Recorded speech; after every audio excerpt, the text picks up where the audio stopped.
dipersembahkan oleh Gus Ipul sudah hampir 1 bulan, kemudian juga orang-orang mulai berpikir bagaimana kehidupan 3 bulan mendatang, 6 bulan mendatang, bagaimana mereka akan bertahan hidup, apa jaminan hidup buat mereka. Karena banyak yang benar-benar kehilangan segalanya, Gus. Keluarga, harta benda, segalanya. Jadi bagaimana mereka bisa menata lagi kehidupan mereka? Apa peran Kementerian Sosial di situ? Ya, memang urutannya itu setelah masa kedaruratan selesai, maka kemudian masa rehabilitasi dan rekonstruksi.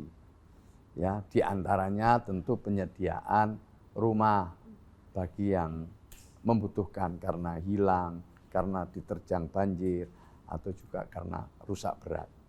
Nah, biasanya pemerintah itu, bukan biasanya, program pemerintah itu adalah menyediakan huntara atau huntap. Ya, bekerja sama dengan pemerintah daerah. Hunian sementara, Ya, hunian tetap. Hunian sementara dan hunian tetap. Hunian sementara biasanya leading sektornya adalah BNPB. Tapi kalau huntap, hunian tetap itu Menteri Perumahan dan Pemukiman. Itu ini pasca bencana. Nah, bantuan pasca bencana dari Kementerian Sosial itu ada beberapa.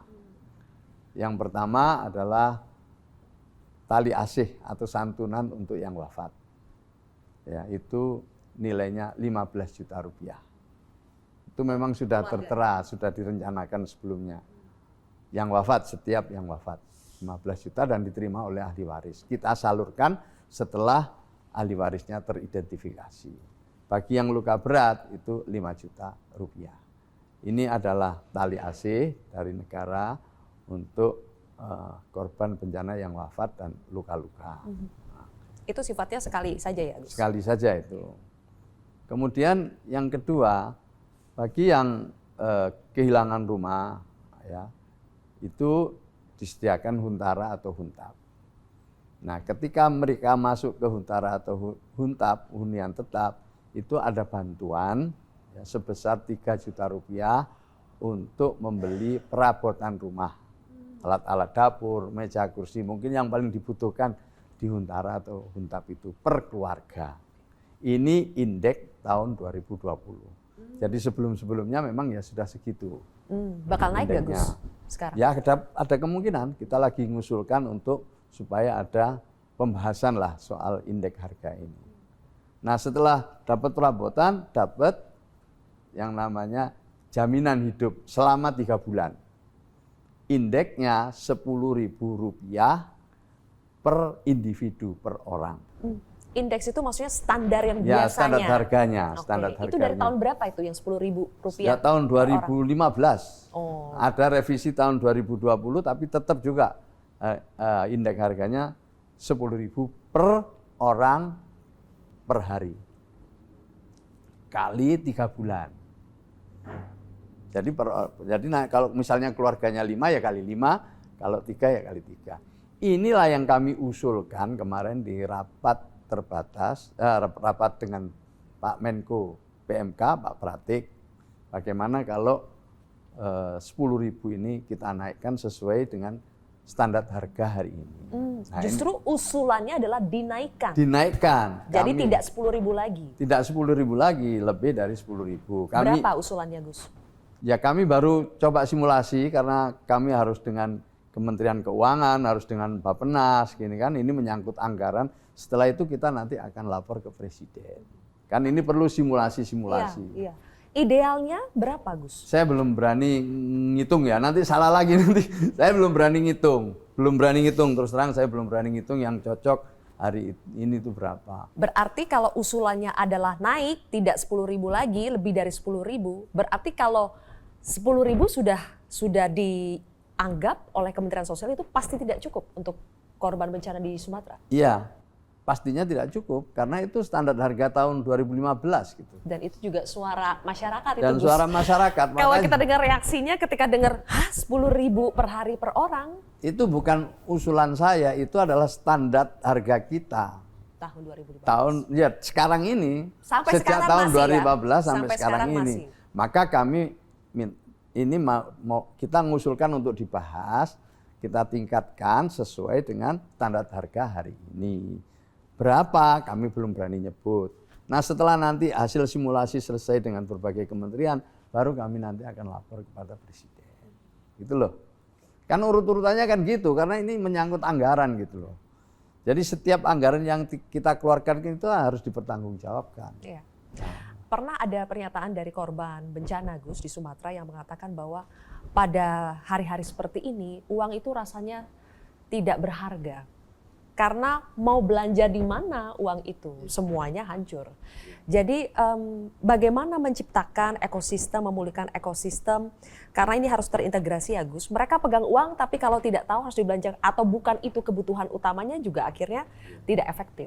Jadi bagaimana memetakan kebutuhan yang sesungguhnya, apakah setelah mereka mendapatkan uang bantuan-bantuan lainnya akhirnya dikurangi atau bagaimana Gus? Ya memang setiap wilayah beda-beda prioritasnya ya, kebutuhan utamanya ya. Misalnya di Takengon kemarin di Aceh Tengah itu ada masa panen pada waktu itu. Masa panen yang kemudian dibeli ya oleh Kementerian Pertanian, dibawa ke Jakarta, ada yang dibawa ke Medan gitu ya. Dan itu juga membuat ekonomi makin bergerak. Ada beberapa titik lagi yang pasar-pasarnya mulai buka. Nah kalau ini kan tanda-tanda ada perputaran uang kalau sudah begitu. Nah, ada yang belum. Nah, yang belum ini memang ya perlu pemulihan infrastruktur untuk supaya kehidupannya makin normal. Nah, jadi kalau yang belum bisa pulih penuh itu ya dipasok dengan dukungan logistik gitu. Nah, setelah nanti sudah normal, maka itu baru ada dukungan-dukungan jadub, ada dukungan pembelian perabotan.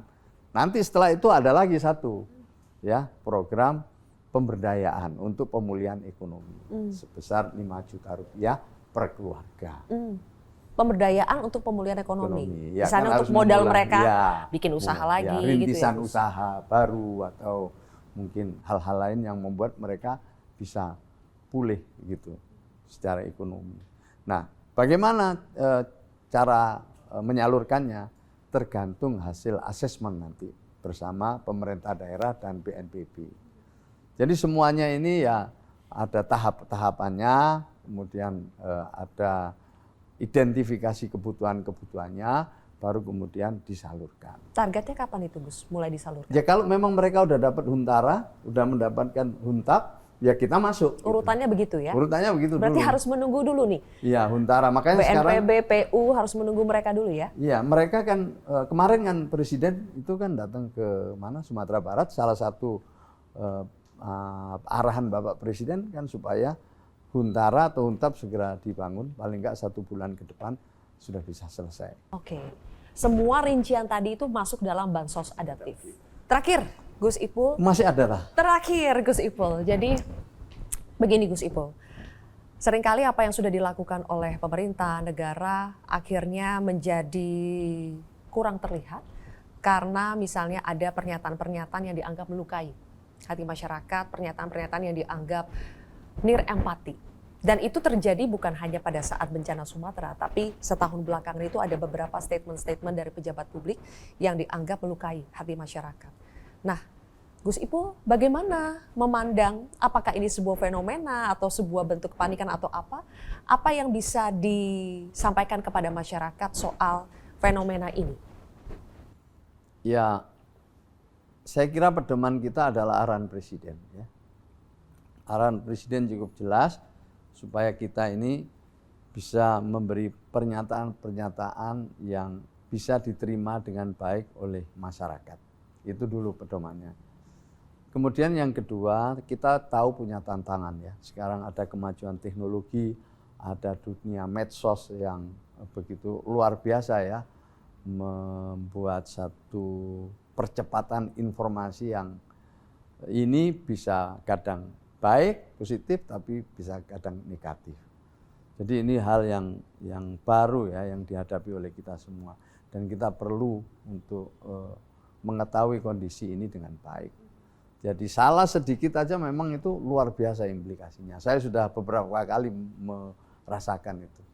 Ada pernyataan yang dipotong itu aja kadang-kadang implikasinya luar biasa. Bisa menimbulkan kesalahpahaman.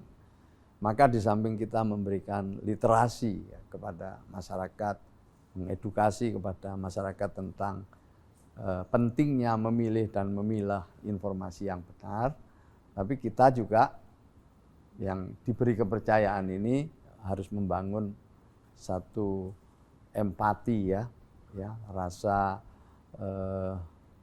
kebersamaan dengan masyarakat. Saya kira itu terjemahan dari arahan Bapak Presiden. Dan kekompakan Jadi di antara para diharapkan- pembantu presiden juga ya Gus? Iya, diharapkan kita ini punya empati dan tentu kekompakan harus. Ya, karena itu juga diperingati oleh presiden, jangan sampai di internal, di antar pejabat ada yang memanfaatkan situasi, malah memanaskan situasi. Iya, makanya Presiden dari awal kan sudah membuat satu pendidikan lewat retreat untuk supaya pembantunya ini mengertilah apa yang harus dilakukan sesuai bidang tugas masing-masing. Ya, jadi Presiden tidak ingin membentuk suatu Superman, tapi super team yang bisa saling memperkuat satu dengan yang lain. Jadi saya kira arahan Presiden cukup jelas.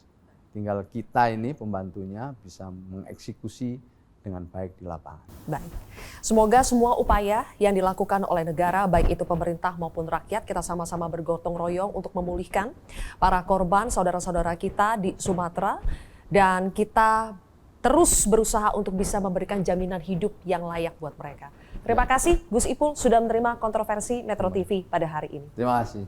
Pemirsa, demikianlah akhir dari kontroversi. Saya Zilvia Iskandar mewakili kerabat kru yang bertugas mengucapkan terima kasih atas kebersamaan Anda. Kita jumpa lagi di episode berikutnya.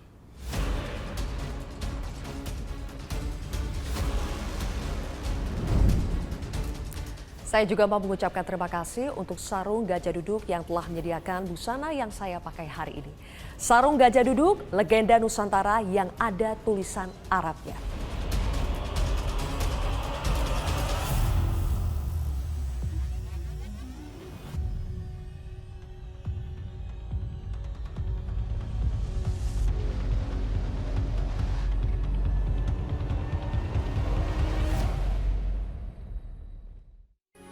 Metro TV.